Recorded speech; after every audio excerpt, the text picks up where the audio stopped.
जी हाँ friends, Mac online lectures में strength of materials में आज मैं हूँ आपके सामने उपस्थित एक छोटा सा प्रश्न लेकर कि जब सब दुखी तो एक अकेला सुखी कैसे। जब सब टेंशन में तो एक अकेला टेंशन फ्री कैसे। और जब सब के सब स्ट्रेस्ड हैं, अंडर स्ट्रेस हैं, तो एक अकेला स्ट्रेस फ्री कैसे रह सकता है। घबराइए मत, मैं फील्ड से बाहर की बात नहीं कर रहा, मैं बात कर रहा हूं अपने ही फील्ड की जिसकी हम डिस्कशन कर रहे हैं, स्ट्रेंथ ऑफ मटेरियल में। और मैं क्या कहना चाहता हूं जरा देखिए। अब तक के लेक्चर नंबर 1 और लेक्चर नंबर 2 से आप समझ चुके हो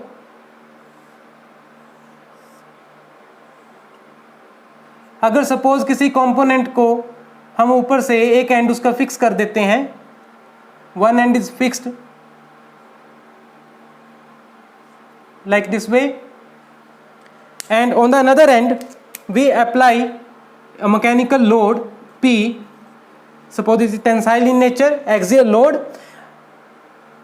The line of action of load is coinciding with the line of action of central axis of the component itself. जो लॉन्गिट्यूडनल एक्सिस है कंपोनेंट का, उसी के ऊपर हमने लोड अप्लाई किया। तो आप अच्छे से जानते हो लेक्चर नंबर 1 और 2 से। जिन्होंने लेक्चर्स नहीं देखे, मैं रिक्वेस्ट करता हूं आप लेक्चर्स पे गो थ्रू होइए, आपको पता चलेगा मैं क्या कहने जा रहा हूं। तो आप जानते हो अब यहाँ कोई भी क्रॉस सेक्शन हम काट कर देखें तो यहाँ पे इंटरनल रेजिस्टेंस पैदा होती है जो हमें स्ट्रेस देती है। That means the material gets stress इस तरीके से। These are stress vectors and that is axial stress in this case given by internal resistance जो पैदा हो रही है R upon cross section area A, and this R is numerically equal to applied load by A, ये हम जानते हैं। तो axial stress इतनी इस मटेरियल में पैदा होगी and the whole material will be under stress, सारे मटेरियल में स्ट्रेस होगी, axial stress होगी, ये हम जानते हैं। लेकिन अब मैं क्या करता हूं, यहां लोड नहीं लगाता, rather मैं लोड लगा रहा हूं यहां पे कुछ डिस्टेंस दूरी पे, लॉन्गिट्यूडनल एक्सिस से कुछ दूरी पे लोड लगाया जा रहा है। ये दूरी मान लीजिए है स्मॉल e। समझने की कोशिश की जाए, small e distance longitudinal axis से हटके लोड लगाया जा रहा है। So line of action of force, this is line of action of force,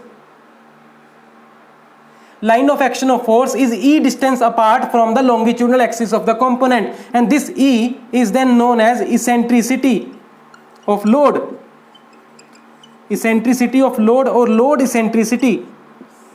इस केस में आप कहते हो जो लोड लगाया गया P वो इसेंट्रिक लोड है, eccentric load, ECCENTRIC, eccentric load. तो पहले केस में क्या था, जब लोड लॉन्गिट्यूडनल एक्सिस पर ही लग रहा था, एक्सियल लोडिंग थी, उस केस में ऐसी स्ट्रेस इसमें पैदा हो रही थी, सारा मटेरियल स्ट्रेस में था। इस केस में जब लोड कुछ डिस्टेंस हटके लग रहा है, या इधर या लेफ्ट में या राइट में सेंट्रल एक्सिस से, तब इस केस में क्या होगा, इस केस में पूरे मटेरियल में एक जगह ऐसी होगी जहां पे जो ओवरऑल स्ट्रेस है मटेरियल के अंदर वो जीरो होगी। There will be no stress within the material at that particular point और एरिया। मैं रिपीट कर रहा हूं, पूरे मटेरियल में एक जगह ऐसी होगी जहां पे स्ट्रेस नहीं होगी, ओवरऑल स्ट्रेस जीरो होगी, स्ट्रेस नहीं होगी। और वो इस तरफ भी हो सकता है, इस तरफ भी हो सकता है, लेकिन एक जगह ऐसी होगी। ये ऐसा तब नहीं था जब हमारे पास लोड जो नॉर्मल सेंट्रल एक्सिस पर लग रहा था। तो इसीलिए मैंने कहा कि सब दुखी लेकिन एक जगह सुखी कैसे। जब सब जगह स्ट्रेस लग रही है तो एक जगह स्ट्रेस क्यों नहीं लग रही। तो इसी प्रश्न के साथ इस वीडियो में आपको छोड़े जा रहा हूं और I will wait for the response.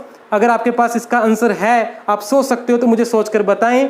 I will be happy to see your response, or otherwise very soon I am going to upload the video for the full explanation of all the reasoning behind this, that why all are unhappy but still one is happy, all are stressed mechanically but one is stress free. So till then, thank you very much, have a nice time, thanks.